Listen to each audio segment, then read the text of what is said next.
Merci bien. Je passe la parole à Philippe Vigier pour le groupe Modem et démocrates apparentés. Merci Madame la Présidente, Madame la Présidente de la Haute Autorité.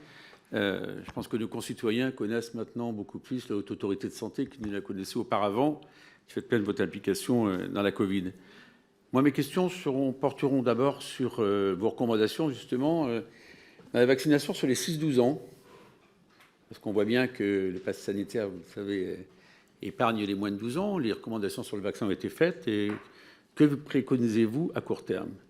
Isabelle Valentin a parlé de l'arrivée de la grippe. Donc, j'ai envie de vous demander, est-ce que vous avez des recommandations particulières pour que dans les centres de vaccination qui sont déployés sur le territoire, on soit capable justement dans les mêmes lieux de faire les mêmes vaccinations? Sinon, vous allez prendre les mêmes ressources humaines qui vont aller à deux endroits.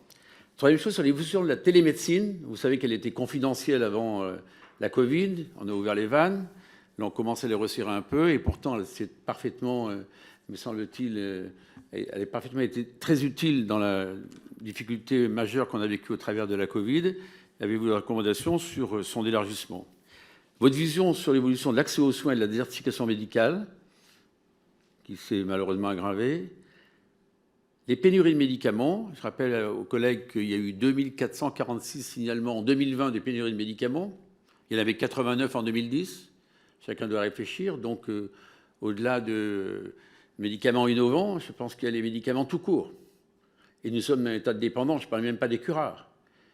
Notamment, il y a des spécialités, comme par exemple les pathologies cardiovasculaires, sur lesquelles nous sommes complètement pris de court.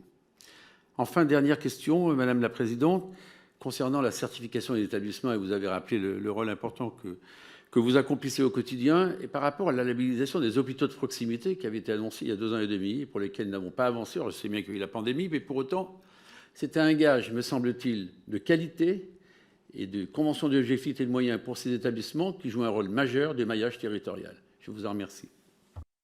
Merci bien.